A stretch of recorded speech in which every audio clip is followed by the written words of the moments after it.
Start कर रहा हूं। ठीक है बेटा, चैप्टर नंबर 14। इसमें हम पढ़ेंगे मैग्नेटिज्म एंड इलेक्ट्रोमैग्नेटिज्म। सबसे पहले देखते हैं मैग्नेट क्या है। मैग्नेट के बारे में आप लोगों को पता है, आपने देखा हुआ भी है। अगर आपने देखा हुआ हो, मैग्नेट जो है एक ऐसा मटेरियल है, ये देखो ये मैग्नेट है, जो क्या करता है, जो मेटल्स को और दूसरे मैग्नेट्स को क्या करता है, अट्रैक्ट करता है। मिसाल के तौर पर यहाँ पे मैं एक मैग्नेट आपको नजर आ रहा है, ये जो आपको नजर आ रहा है ना बाल जैसा, ये एक्चुअली मेटल्स के टुकड़े हैं। मिसाल के तौर पर आयरन मेटल में से छोटे टुकड़े टुकड़े हैं मेटल्स के। इस मैग्नेट ने इसको क्या कर दिया, अट्रैक्ट कर दिया। तो मैग्नेट वो मटेरियल है जो मेटल्स को अट्रैक्ट करता है। For example iron. एक कॉमन एग्जांपल शायद आपने देखा हुआ हो, स्क्रू ड्राइवर देखा हुआ होगा ना आपने।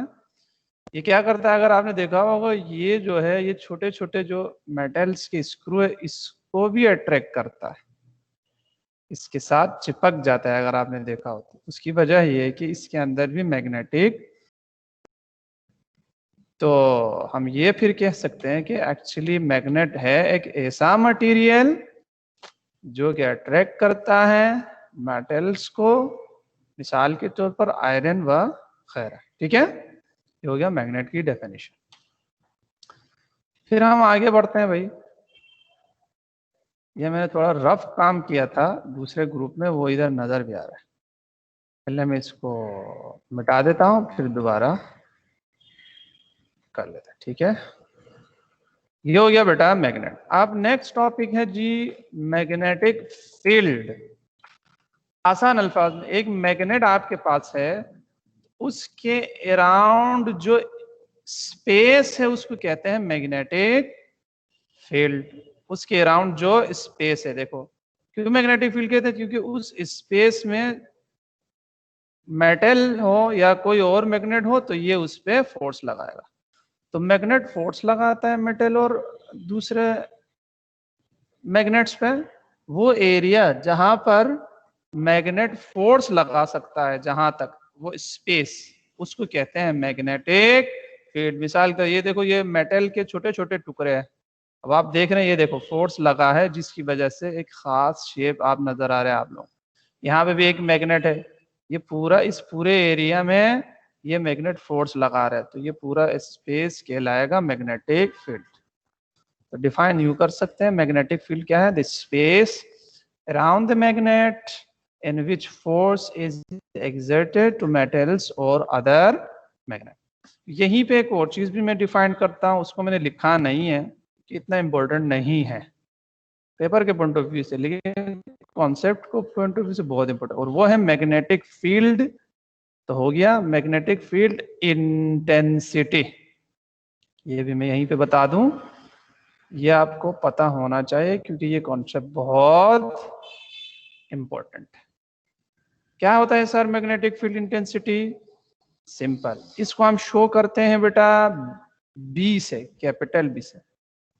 और मैग्नेटिक फील्ड इंटेंसिटी या बी की वैल्यू हमें ये बताती है कि वो मैग्नेट कितना ज्यादा फोर्स लगा सकता है, यानी फोर्स लगाने की एबिलिटी है। मिसाल के तौर पर ये छोटा सा मैग्नेट है तो बी की वैल्यू कम होगी, फॉर एग्जांपल 1 सपोज करो।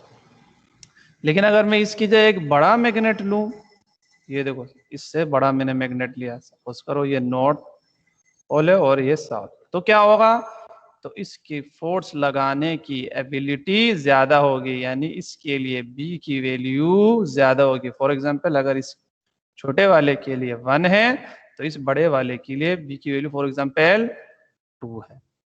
तो मैग्नेटिक फील्ड इंटेंसिटी भी समझ में आया बेटा, मैग्नेटिक इंटेंसिटी बी से शो करते हैं, और ये है फोर्स लगाने की एबिलिटी। बड़ा मैग्नेट हो तो ज्यादा लगा सकता है, वैल्यू ज्यादा होगी, छोटा मैग्नेट हो तो कम लगा सकता है। अब इसकी जो यूनिट है वो है टेस्ला। चल छोटे वाले के लिए 1 लिया तो 1 टेस्ला, और बड़े वाले की वैल्यू को हमने 2 लिया, 2 टेस्ला। टेस्ला एक साइंटिस्ट का नाम है और यूनिट है मैग्नेटिक फील्ड, फोर्स लगाने की एबिलिटी की यूनिट। ठीक है बेटा, तो ये हो गया मैग्नेट और मैग्नेटिक फील्ड। अब इंटरेस्टिंग बात ये है कि मैग्नेट, आपको पता चला मेटल्स पे तो फोर्स लगा सकते हैं, ठीक, ये तो पता चल गया और आपको पता भी है। और मैग्नेट दूसरे मैग्नेट पे भी फोर्स लगा सकते हैं, ये भी आपको पता है। लेकिन अब हम एक और बात करने जा रहे हैं, मैग्नेट जो है इलेक्ट्रिक चार्ज पे भी फोर्स लगा सकता है। किस पे फोर्स लगा सकता है बेटा? इलेक्ट्रिक चार्ज पे भी फोर्स लगा सकता है। इसको हमें थोड़ा डिटेल में डिस्कस करना है और इसके इक्वेशंस भी देखना है। तो सबसे पहले मैं दिखाता हूं आपको, एक एक्सपेरिमेंट दिखाता हूं जिसमें आप देखेंगे कि जो मैग्नेट है वो इलेक्ट्रिक चार्ज पे भी फोर्स लगा सकता है। उसके लिए थोड़ी देर मैं कॉपी कर दूं लिंक को।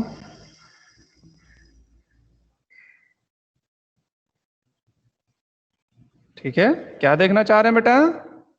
ये देखना चाह रहे हैं कि मैग्नेट जो है इलेक्ट्रिक चार्ज पे फोर्स लगाता है, ये मुझे आपको दिखाना है।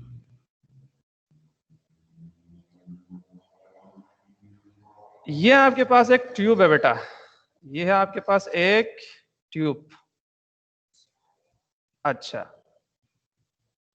इसने क्या किया बेटा? देखो, ये जो है यहां पर, ये इसने इसके ट्यूब के एंड को वोल्टेज से कनेक्ट किया, जिसकी वजह से इसमें से करंट पास होगा। इस ट्यूब में से क्या होगा बेटा? करंट पास होगा। चैप्टर नंबर 18 में भी पढ़ लिया था। यानी इलेक्ट्रिक चार्ज इसमें से पास हो रहे हैं, इलेक्ट्रॉन्स इसमें से पास हो रहे हैं। अब आपको पता है इलेक्ट्रॉन तो नजर ही नहीं आता, तो फिर ये कैसे नजर आ गया? ये इलेक्ट्रॉन नहीं है। इलेक्ट्रॉन जब यहां से पास हो रहे हैं तो यहाँ पे मौजूद जो गैस के मॉलिक्यूल उनसे टकराएंगे, जिसकी वजह से लाइट रेज निकलती है। तो ये जो हमें नजर आ रहा है ये इलेक्ट्रॉन के पाथ है, इलेक्ट्रॉन का पाथ हमें पता चल रहा है कि यहां से पास हो रहा है। ठीक है, तो पहला पॉइंट, ये जो जा रहा है ये इलेक्ट्रॉन्स हैं, इलेक्ट्रॉन के जो पाथ है वो हमें नजर आ रहा है, यानी इलेक्ट्रिक चार्ज है। ठीक है, ये हो गया इलेक्ट्रिक चार्ज। अब ये क्या करेगा? अब ये यहां पर एक मैग्नेट लेकर इस आएगा और इसके करीब कर देगा। तो फिर जब इसके करीब कर देगा तो ये डिफ्लेक्ट होगा, यानी अभी जो स्ट्रेट लाइन में जा रहे हैं इलेक्ट्रॉन्स, ये जो स्ट्रेट लाइन है ये बेंड हो जाएगा, इस तरफ बेंड होगा या तो उस तरफ बेंड होगा। जब बेंड हो रहा है इसका मतलब ये है कि वो मैग्नेट इस इलेक्ट्रिक चार्ज पे फोर्स लगा रहा है, तभी तो इसके पाथ में क्या आया बेटा? डिफ्लेक्शन आया। अब इसको देख लेते हैं, ये प्रूफ कर रहा है। अभी ये देखो, ये स्ट्रेट लाइन में जा रहे हैं इलेक्ट्रॉन्स चार्ज। अब देखो, इसने यहां पर, ये जो इसके हाथ में है ये एक मैग्नेट है, मैग्नेट के दो पोल है, नॉर्थ पोल और साउथ। इसने एक पोल को इसके करीब कर दिया, तो आप देख रहे हैं ये बेंड हो गया उस तरफ। इसका मतलब है मैग्नेट चार्ज पे फोर्स लगा रहा है। अब क्या करेगा देखो, अब इसने यहां से पोल चेंज कर दिया। शायद अगर वो नॉर्थ पोल है तो ये साउथ पोल, दूसरे पोल को करीब करेगा। अब ये देखो, जैसे ही दूसरे पोल को करीब कर दिया तो आप देख रहे हैं कि पाथ इस तरफ बेंड हुआ। तो इस एक्सपेरिमेंट से हमें पता ये चला, कंफर्म हो गया कि भाई इलेक्ट्रिक चार्ज पे, ये देखो इलेक्ट्रिक चार्ज, इलेक्ट्रॉन यहां से जाते हैं, मैग्नेट क्या करता है? फोर्स लगाता है। क्लियर हो गई बेटा? अब हम ये देखना चाह रहे हैं, ये तो पता चल गया, कंफर्म भी हो गया। अब हम ये देखना चाह रहे हैं ये जो फोर्स लगा रहा है मैग्नेट, इसकी वैल्यू क्या होगी, किन किन चीजों पे डिपेंड करता है। तो उसके लिए मैंने एक डायग्राम बनाया। ये डायग्राम अभी जो हमने एक्सपेरिमेंट में देखा उसके लिए एक डायग्राम बनाया। सपोज करो ये मैग्नेट है, यहाँ पे एक मैग्नेट रखा हुआ है, नॉर्थ पोल या साउथ पोल जो भी, हमें सपोज करो नॉर्थ पोल। तो इस एरिया में क्या होगा भाई? फोर्स होगा, मैग्नेटिक फोर्स होगा। मैग्नेटिक फोर्स की डायरेक्शन को मैं इस तरफ शो कर रहा हूँ और बी से हमने शो किया है। ठीक है, तो मैग्नेट की वजह से ये जो लाल कलर के हैं, पिंक कलर के हैं, ये फोर्स ड्यू टू मैग्नेट है। ठीक है, अब इस पे हमने रखा एक चार्ज, आपने अभी देखा तो कि इस पे क्या लगेगा भाई, फोर्स लगेगा। अब हम देखना चाहें किन किन चीजों पर डिपेंड करता है ये फोर्स। सबसे पहले तो चार्ज की वैल्यू पे डिपेंड करता है। मतलब अगर मिसाल तौर 1 कूलम चार्ज है ये, तो थोड़ा सा फोर्स लगेगा, ये थोड़ा सा बेंड हो जाएगा। ठीक है, लेकिन अगर चार्ज की वैल्यू ज्यादा है, फॉर एग्जांपल 10 कूलम है, फॉर एग्जांपल बोल रहा हूं, तो चार्ज ज्यादा है तो ज्यादा फोर्स लगाएगा, ये ज्यादा बेंड होगा। तो इसका मतलब ये हुआ फोर्स डायरेक्टली प्रोपोर्शनल है मैग्नीट्यूड ऑफ चार्ज पे। चार्ज जितना बड़ा हो फोर्स उतना ज्यादा लगेगा। और किस पे डिपेंड करता है, वेलोसिटी ऑफ चार्ज पे भी डिपेंड करता है। देखा एक ये उसी एक्सपेरिमेंट से हम प्रूव कर सकते हैं। अब मैंने थोड़ा सा आपको दिखा दिया ताकि आइडिया हो जाए। अगर चार्ज की वेलोसिटी कम हो तो कम मूव करते फील्ड में जा रहा है, सपोज करो ये चार्ज है, यहां से मूव कर रहा है और इसकी वेलोसिटी ये है। ठीक है, अगर वेलोसिटी कम हो तो मैग्नेट कम फोर्स लगाएगा, जिसकी वजह से ये थोड़ा सा बेंड हो जाता है। लेकिन अगर वेलोसिटी ज्यादा हो तो मैग्नेट इस पे ज्यादा फोर्स लगाएगा, जिसकी वजह से ये ज्यादा बेंड हो जाता है। तो इन शॉर्ट फोर्स जो है वेलोसिटी ऑफ चार्ज पे भी डायरेक्टली प्रोपोर्शनल। अब यहाँ पे एक पॉइंट है, उसको गौर से समझ लो, बाकी चीजें इजी है। जैसे हर टॉपिक में एक पॉइंट होता है ना जिसपे थोड़ा सा ज्यादा आपको फोकस करना होता है, वो ये है जो अभी मैं बताने जा रहा हूँ। तो आपने कहा चार्ज पे डिपेंड करता है, वेलोसिटी पे डिपेंड करता है। अब इस वेलोसिटी में एक पॉइंट है, वो क्या है, देखा एक यह है कि अगर वेलोसिटी यानी ये जो इलेक्ट्रॉन है, इलेक्ट्रॉन की वेलोसिटी की जो डायरेक्शन है और ये है, फॉर एग्जांपल यहाँ पे इस डायरेक्शन मूव कर, और बी की जो डायरेक्शन है यानी फोर्स की, मैग्नेटिक फोर्स की जो डायरेक्शन है जो कि इस तरफ है अभी, ये अगर सेम डायरेक्शन में हो तो देखा गया है कि चार्ज पे कोई फोर्स नहीं लगता, यानी ये डिफ्लेक्ट नहीं हो रहा। वेलोसिटी की डायरेक्शन अगर मैग्नेटिक फील्ड की डायरेक्शन सेम हो यानी एक दूसरे के पैरेलल हो तो कोई फोर्स नहीं लग रहा। लेकिन देखा है ये जैसे ही आप चार्ज को क्या करते हैं, वेलोसिटी की डायरेक्शन परपेंडिकुलर होता है तो फोर्स लगता है। यानी ये मैग्नेटिक फील्ड का डायरेक्शन बी इस तरफ है, अगर आप इलेक्ट्रॉन को परपेंडिकुलर भेज दो तब जाके इलेक्ट्रॉन पे या चार्ज पे क्या कर लगता है बेटा, फोर्स लगता है, जिसकी वजह से ये डिफ्लेक्शन शो करता है। तो एक बात फिर क्लियर हो गई कि जो वेलोसिटी है वो पैरेलल नहीं होना चाहिए। पैरेलल हो तो उस पर कोई फोर्स नहीं लगेगा, इलेक्ट्रॉन डिफ्लेक्ट नहीं होगा। लेकिन अगर परपेंडिकुलर हो तब जाके इस पे फोर्स लगेगा और जिसकी वजह से ये डिफ्लेक्ट होगा। अब एक और केस भी हो सकता है ये मैग्नेटिक फील्ड की डायरेक्शन हो और जो चार्ज की वेलोसिटी है वो ना पैरेलल हो ना परपेंडिकुलर हो, जैसे डायग्राम में नजर आ रहा है यूं हो, ये है आपके पास v, जैसे यहां पर है, ये ना परपेंडिकुलर है ना पैरेलल, बी से कोई एंगल बना रहे, तब क्या होगा सर, तब आपको पता है पहले भी कर चुके हैं, इसको आप दो कंपोनेंट में डिवाइड करेंगे, एक पैरेलल कंपोनेंट, ये देखो ये बी के पैरेलल है और ये बी पे परपेंडिकुलर। अब सिंपल बात, पैरेलल पे तो फोर्स नहीं लगेगा, इसको आप इग्नोर करेंगे और इसको लेंगे यानी v जो के परपेंडिकुलर है। तो इस केस में ये जो v है आपको क्या लेना होगा, v परपेंडिकुलर लेना होगा। अब v परपेंडिकुलर का इक्वेशन देखते हैं क्या है। आपको पता है ये एक राइट एंगल ट्राइंगल बन रहा है, तो अब मैं ये है परपेंडिकुलर, थीटा के अपोजिट परपेंडिकुलर है, और ये 90 के अपोजिट, ये जो बड़ा वाला ग्रेटेड साइड है ये आपको पता है ये कहलाता है हाइपोटेनियस। तो थीटा के अपोजिट परपेंडिकुलर, सबसे ग्रेटेड साइड हाइपोटेनियस। अब आपको पता है परपेंडिकुलर अपॉन हाइपोटेनियस क्या होगा बेटा, परपेंडिकुलर अपॉन हाइपोटेनियस आपको पता है बराबर है साइन थीटा के, में परपेंडिकुलर कंपोनेंट का इक्वेशन फाइंड करना जा रहा हूँ, आपको पता चला परपेंडिकुलर लेना है, अब इसकी इक्वेशन क्या है ये फाइंड करने जा रहा हूँ।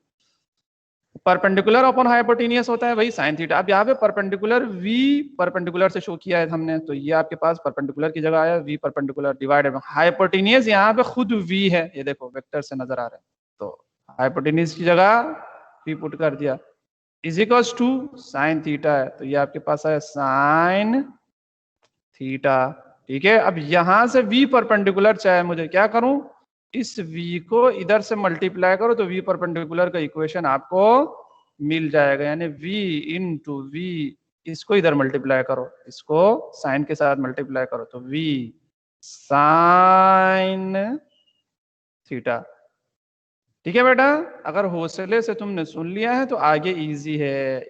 ये पॉइंट बताना था कि अगर कोई एंगल बन रहा हो तो पैरेलल और परपेंडिकुलर कंपोनेंट में डिवाइड करेंगे, पैरेलल कंपोनेंट कैंसिल, परपेंडिकुलर लेना होगा।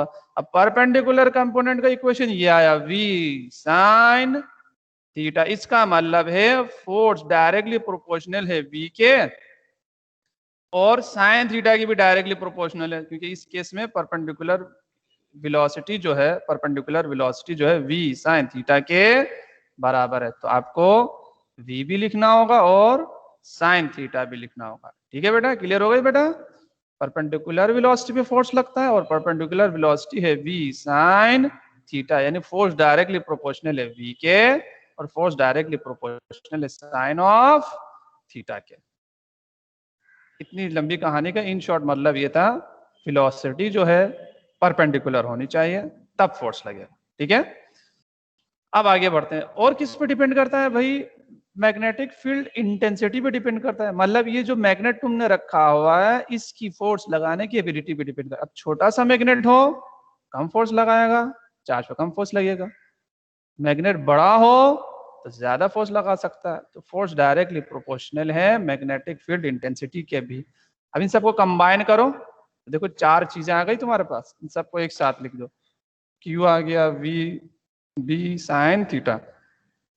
अब आप प्रोपोर्शनलिटी को इक्वालिटी में कन्वर्ट कर दो, जब आप प्रोपोर्शनलिटी को इक्वालिटी में कन्वर्ट करेंगे तो क्या होगा बेटा, आपको पता है क्या होगा, प्रोपोर्शनलिटी को जब आप इक्वालिटी में कन्वर्ट करते हैं तो कोई कांस्टेंट आएगा, यहाँ पे कांस्टेंट की वैल्यू 1 है, एक्सपेरिमेंट से हम फाइंड कर सकते हैं कांस्टेंट, पहले बता दिया, यानी कोई Q रखो, फिर कोई वेलोसिटी रखो कि उसकी, फिर कोई मैग्नेटिक फील्ड रखो, फिर कोई एंगल रखो अपनी मर्जी से, फिर फोर्स मेजर करो। अब डिफरेंट वैल्यूज के लिए फोर्स मेजर किया गया, उससे पता चला कि जो कांस्टेंट है इस केस के लिए वो 1 है, तो 1 इंटू दिस यही आ जाएगी वैल्यू, तो फोर्स आपके पास है Q V B sine theta, Q V B sine theta. ठीक है, अब आपको पता है यहां से थोड़ा सा इसको और सिंपलीफाई कर सकते हैं इस इक्वेशन को, क्यों, क्योंकि आपको पता है फर्स्ट ईयर में आप पढ़ चुके हैं, दो वेक्टर का क्रॉस प्रोडक्ट आप पढ़ चुके हैं, A क्रॉस B होता है A B साइन, अगर आपको याद हो तो थीटा, याद है, तो A क्रॉस B होता है A B साइन थीटा। ठीक है, ए बी साइन थीटा होता है ए क्रॉस बी। अब यहाँ देखो, यहाँ पे वी बी साइन थीटा, ए की जगह वी है, तो वी बी साइन थीटा, इसका मतलब ये है V cross B, V cross B V B sine theta हो जाएगा अकॉर्डिंग टू क्वेश्चन। इसकी जगह आप क्रॉस प्रोडक्ट भी लिख सकते हैं, वी क्रॉस बी, तो ये आपके पास आया फाइनल इक्वेशन। फाइनल इक्वेशन इस फॉर्म में भी लिख सकते हो, इस फॉर्म में भी लिख सकते हो, ये है, ये इक्वेशन आपको क्या देगी बेटा, किस चीज की वैल्यू देगी, वो जो तुमने एक्सपेरिमेंट में देखा था कि चार्ज पे फोर्स लगता है, ये इक्वेशन ये बता रहे कि वो जो फोर्स लगेगी चार्ज पे वो किन किन चीजों पे डिपेंड करता है, यहां से फोर्स की वैल्यू आएगी, ये बता रहे कि चार्ज पे डिपेंड करेगा, वेलोसिटी पे डिपेंड करेगा फोर्स, मैग्नेटिक फील्ड पे और एंगल पे। अगर पैरेलल हो तो कोई फोर्स नहीं लगेगा, देखो पैरेलल का मतलब एंगल 0 है, theta is equal to 0 put करो, साइन 0 0 हो गया, पूरा 0 हो गया, लेकिन अगर परपेंडिकुलर हो तो मैक्सिमम फोर्स लगेगा, 90 रखो 1 आ जाएगा। तो इन शॉर्ट ये आपके पास आया चार्ज पे जो फोर्स लगता है उसका इक्वेशन। ठीक है बेटा, तो सर इससे तो वैल्यू आएगी फोर्स की, डायरेक्शन कैसे पता चलेगा? डायरेक्शन के लिए आप यूज करेंगे बेटा राइट हैंड रूल। क्या होता है सर राइट हैंड रूल? आप ये करो, जो फील्ड है यानी बी, बी के डायरेक्शन में अपने फिंगर्स को सेट करो। सबसे पहले फिंगर्स किस डायरेक्शन में रखो? बी के डायरेक्शन, ठीक। फिंगर आपने रखा बी के डायरेक्शन, फिर थंब को आप रखो वेलोसिटी के डायरेक्शन में, चार्ज की जो वेलोसिटी उस डायरेक्शन में रखो। तो जो हथेली होगा ना, हथेली का जो डायरेक्शन है, हथेली की जो डायरेक्शन है वो फोर्स की डायरेक्शन को शो कर रहा होता है। अब एक एग्जांपल करूंगा तो और क्लियर हो जाएगा। ये देखो फॉर एग्जांपल, सपोज करो यहाँ पे एक मैग्नेट है, वो सारा हमने नहीं दिखाया, वो यहाँ पे एक मैग्नेट है, ठीक है। अब इस तरफ फोर्स लगाएगा, मैग्नेटिक फोर्स की डायरेक्शन ये है, तो ये बी की डायरेक्शन हो गई, ठीक है। सपोज करो चार्ज यूं जा रहा है, तो ये हो गई वेलोसिटी की डायरेक्शन। अब आपको क्या करना है? सबसे पहले फिंगर्स बी के डायरेक्शन में, थंब वी के डायरेक्शन में, तो हथेली फोर्स के डायरेक्शन को शो करेगा। अब देखो फिंगर्स वी के डायरेक्शन में, थंब वी के डायरेक्शन में, तो हथेली की जो डायरेक्शन है वो फोर्स को शो कर। अब हथेली नीचे की तरफ है, जब भी नीचे की तरफ फोर्स हो उसको हम क्रॉस से शो करते हैं। किससे शो करते हैं बेटा? क्रॉस। क्रॉस का मतलब फोर्स नीचे की तरफ है, यानी डाउनवर्ड डायरेक्शन को शो करता है। एक तो ये, या दूसरे अल्फाज में लिख सकते हैं, अगर पेज सपोज करें इसको, तो ये क्रॉस इन टू पेज को शो कर रहा है। किस चीज को शो कर रहा है बेटा? इन टू पेज। बात क्लियर हो गई? तो बी इस तरफ है, फिंगर्स बी में रखा, थंब बी में रखा, तो हथेली नीचे की तरफ है, तो नीचे की डायरेक्शन को हम क्रॉस से शो करते हैं। इसीलिए देखो यहाँ पे फोर्स को नीचे की तरफ मैंने शो किया, तो ये डायरेक्शन आ गई इस रूल से। और वो जो ऊपर मैंने इक्वेशन बताया था उससे मैग्नीट्यूड आएगी, फोर्स की वैल्यू आएगी जो कि मैग्नेट की वजह से चार्ज पे लग रहा है। अच्छा एक और बात भी बताओ, यहाँ पे क्रॉस इनटू है तो डॉट होगा आउट ऑफ पेज, यानी ऊपर की तरफ, ठीक है। अब यहां तक हो गई बात कि एक चार्ज अगर फील्ड मैग्नेटिक फील्ड में हो तो उस पर फोर्स लगेगी। अब एक और बात भी है, अब मैंने मैग्नेटिक फील्ड सपोज करो यहाँ पे एक मैग्नेट है अगेन, ठीक। तो मैग्नेट है तो यहाँ पे मैग्नेटिक फील्ड होगी, मतलब फोर्स होगी मैग्नेट की वजह से, उसकी डायरेक्शन को मैंने इस तरफ शो किया। अब इस मैग्नेटिक फील्ड में अगर आप एक वायर रखें जिसको हम कहते हैं कंडक्टर, क्या कहते हैं? कंडक्टर। कंडक्टर का मतलब वायर, और इसमें से करंट फ्लो कर रहा हो, इस पे भी फोर्स लगेगी, मैग्नेट इस पे भी फोर्स लगाएगा। क्यों भाई? तो सिंपल कॉन्सेप्ट ना, आप खुद बोल रहे हो कि चार्ज पे फोर्स लगता है, अभी आपने देख लिया। तो करंट क्या है भाई? जो कंडक्टर में से या वायर में से जो करंट पास हो रहा है वो क्या है? वो फ्लो ऑफ चार्ज ही तो है, लेकिन उसमें एक चार्ज हमने डिस्कस किया था पहले, अब यहाँ पे फ्लो ऑफ चार्ज है, बहुत सारे चार्जेस होंगे। तो ये current actually flow of charge ही है, जिसकी वजह से मैग्नेट इस पे, इस वायर पे क्या लगाएगा भाई? फोर्स लगाएगा। ये बहुत इंपॉर्टेंट है। अब मैं इसको एक दफा दिखा दूंगा, आपको डिमॉन्स्ट्रेशन दिखा दूंगा, ताकि आपको पता चले भाई मैग्नेट वायर पे भी फोर्स लगाता है जिसको हम कंडक्टर कहते हैं, लेकिन कंडीशन क्या है? अगर उस वायर में से कोई करंट पास हो रहा हो तो। अब देख लेते हैं।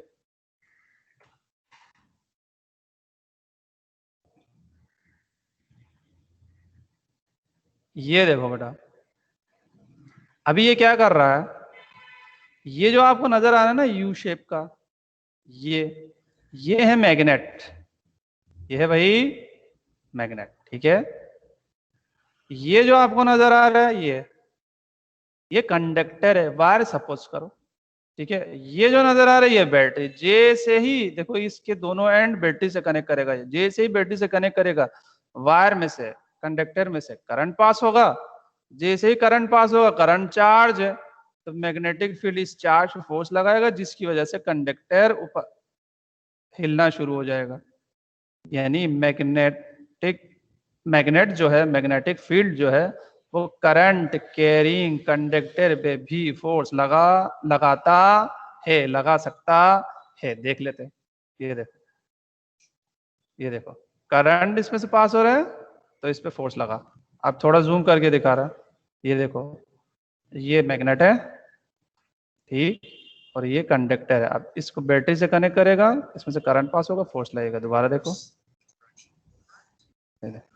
अब देखो दोबारा कनेक्ट किया तो इस पे फोर्स लगा, जिसकी वजह से ये डिफ्लेक्ट हो रहा है। ये देखो दोबारा कनेक्ट किया तो इसमें से करंट पास होगा, तो दोबारा फोर्स लगेगा। तो ये आपने देख लिया कि भाई वाकई में ये जो है करंट कैरिंग कंडक्टर पे भी फोर्स लगेगा, यानी वायर जिसमें से करंट पास हो रहा है उस पे भी फोर्स लगता है। अब इसके इक्वेशन को ड्राइव करना चाह रहे हैं, यानी ये जो फोर्स लगेगा मैग्नेट की वजह से वायर पे, इसकी मैग्नीट्यूड क्या होगी भाई, इसकी डायरेक्शन क्या होगी, और ये किन चीजों पर डिपेंड करेगा, ये हमें ड्राइव करना है। ये डेरिवेशन इंपॉर्टेंट है।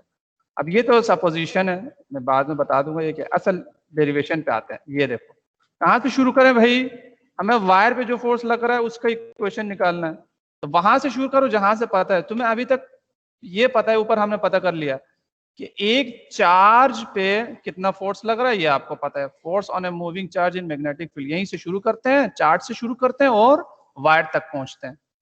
तो force is equal to Q V cross V, एक चार्ज पे जो फोर्स लगता है वो ये है। अब इसको आप थोड़ा सा v के इक्वेशन को खोलो, v के इक्वेशन को खोलो, आपको पता है वेलोसिटी होता है डिस्टेंस अपॉन टाइम, आपको पता है। अब यहां पर मैंने डिस्टेंस की जगह l रखा, क्यों रखा, ये देखो इलेक्ट्रॉन्स जो है यहां से मूव करेंगे और कहां जाएंगे भाई, इधर जाएंगे, और यहां से यहां तक का जो डिस्टेंस है वो डिस्टेंस कवर्ड बाय इलेक्ट्रॉन है। लेकिन ये जो डिस्टेंस आप खुद देख रहे हैं, ये लेंथ ऑफ वायर भी है। क्या है भाई, लेंथ ऑफ वायर है। तो फिर आप डिस्टेंस की जगह एल रख सकते हैं, ठीक है। तो डिस्टेंस की जगह मैंने एल रखा, एल अपॉन टी हो गया। अब इसमें पुट कर दो, v की जगह मैंने क्या रखा भाई, एल अपॉन टी। अब यहां से छोटे मैथमेटिकल टेक्निक्स लगाओ जो तुम्हें पता है। आपको पता है मिसाल के तौर पर 4 मल्टीप्लाई बाय 8 डिवाइडेड बाय 2, ठीक है।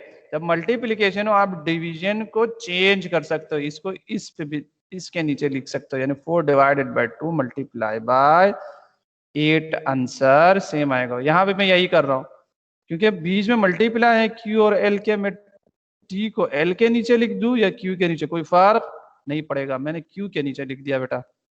अब Q अपॉन T क्या आया भाई, करंट। जिन्होंने चैप्टर नंबर 13 पढ़ा है उनको पता है, जिन्होंने नहीं पढ़ा है उन्होंने मैट्रिक में पढ़ के आए हैं कि करंट होता है चार्ज पर टाइम। तो ये बनेगा भाई ये आपके पास आया फोर्स का इक्वेशन, जब एक करंट कैरिंग कंडक्टर पे जो फोर्स लग रहा है उसका इक्वेशन। अब आपसे कहां से पता चला भाई ये कंडक्टर का इक्वेशन है, भाई ये देखो ना, लेंथ ऑफ वायर आ गया, वायर की लेंथ भी आ गई इसमें, और करंट भी आ गया आए, यानी वो करंट जो इसमें से पास हो रहा है वायर में से। तो इसका मतलब ये तो वायर की ही चीजें हैं ना, इसका मतलब ये है equation for force on current carrying conductor in magnetic field. अब आप क्रॉस प्रोडक्ट को आप थोड़ा खोलो तो आपको पता ये हो जाएगा, वही वाला एल क्रॉस बी होता है एल बी साइन थीटा, इस तरीके से भी लिख सकते हैं। अब बेल हो गई है, लेकिन इसमें एक बहुत इंपॉर्टेंट चीज है जो बताना बाकी है, मैं नेक्स्ट क्लास में बताऊंगा। वो ये है कि ये पूरी डेरिवेशन हमने कर ली, आप बीच में यहां पर ये स्टेप भी आपको लिखना पड़ेगा। ये क्या है सर, ठीक है, आप वैसे यू लिख दे तो अच्छा होगा, लेकिन ये स्टेप क्योंकि बुक में भी हुआ हुआ है, ये आपको करना पड़ेगा क्योंकि पेपर में अगर आए तो फिर मार्क्स कट सकता है। अब ये कैसे आया भाई, क्यू की जगह ये पुट कर दिया, ये मैं आपको नेक्स्ट क्लास में बता दूंगा, अभी बेल हो गई, ठीक है बेटा। क्लियर है साहब? अच्छा बेटा, अब मैं अटेंडेंस लगाऊंगा, उसके बाद